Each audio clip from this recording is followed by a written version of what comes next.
Halo semuanya, pasti kalian pernah dengar kan kata metalurgi atau ilmu metalurgi atau mungkin kalian baru dengar.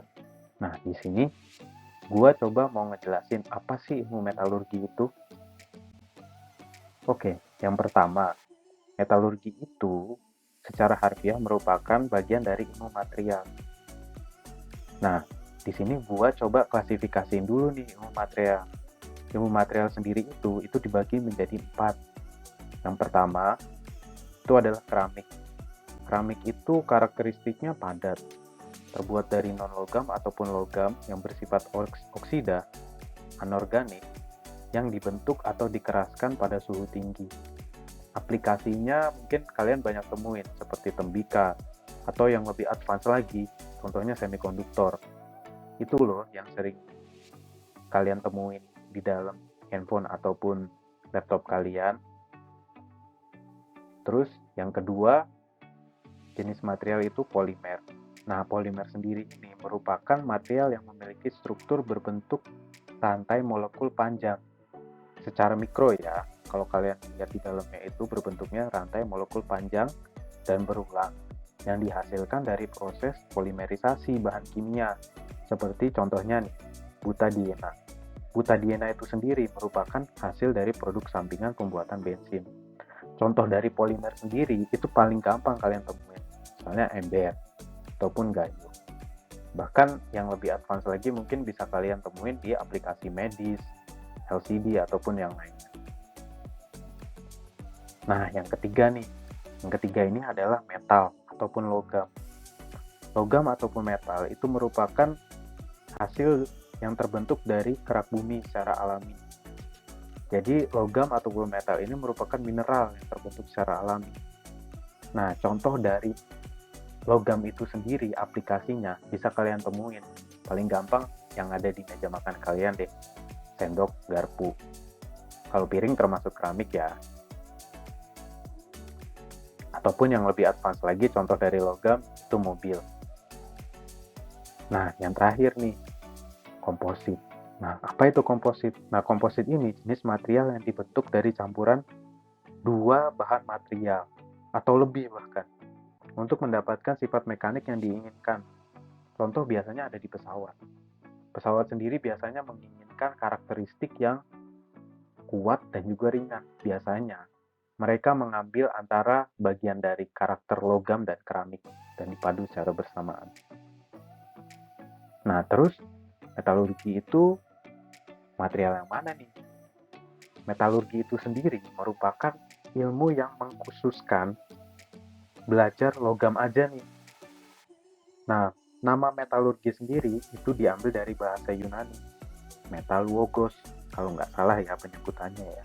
Jadi orang-orang Yunani ini nama metalurgos ini, orang Yunani mengacu pada istilah proses pengolahan mineral dan logam sendiri. Nah, ilmu metalurgi secara harfiah mempelajari dua jenis perilaku, baik secara kimia ataupun fisika, dari unsur logam ataupun senyawa antar logam tersebut. Terus apa bedanya kimia dan fisika? Oke, ini gue jelasin. Yang pertama adalah perilaku kimia ataupun sifat proses kimia secara metalurgi. Biasanya, perilaku kimia itu meliputi kajian proses pengolahan dari mineral, dari kerak bumi, dari proses penambangan, sampai bahan setengah jadi. Nah, contohnya bisa kalian lihat di sini. Ini merupakan proses pengolahan baja. Yang pertama dari biji besi, menggunakan blast furnace, peleburannya. Kemudian pembentukan bahan setengah jadi. Bisa kalian lihat sendiri. Dari biji besi ini merupakan bahan yang ditemukan di alam, yang diekstraksi dari alam atau ditambang dan diproses, dilebur, kemudian menjadi bahan setengah jadi. Nah, proses pembentukan bahan setengah jadi ini sesuai dengan aplikasinya. Aplikasinya di mana, untuk apa, dan seperti apa. Yang berikutnya adalah perilaku secara fisika. Perilaku secara fisika ini merupakan lebih ke karakterisasi dari sifat bahan tersebut setelah difabrikasi. Jadi setelah proses kimia selesai, setelah kalian membuat ataupun memanufaktur logam, maka logam itu perlu dikarakterisasi agar memiliki sifat mekanik atau fisik yang performanya itu sesuai dengan aplikasinya. Nah, contoh dari proses karakterisasi metalurgi. Ini ada uji tarik.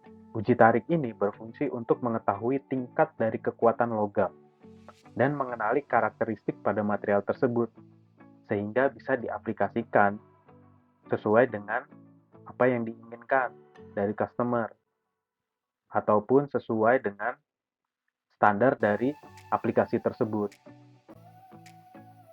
So, jadi metalurgi itu ilmu yang mempelajari material khusus logam, baik secara fisika dan kimia, dari proses pengolahan mineral sampai bahan jadi. Terus, seberapa penting sih ilmu metalurgi itu? Ilmu metalurgi itu sendiri merupakan indikator kemajuan teknologi suatu negara. Sebagian besar ditunjukkan melalui industri metalurginya. Karena industri metalurgi itu sendiri merupakan jantung dari pembuatan pesawat, mobil, kereta api, bahkan hal-hal yang sederhana seperti koin, uang, perhiasan, seperti itu.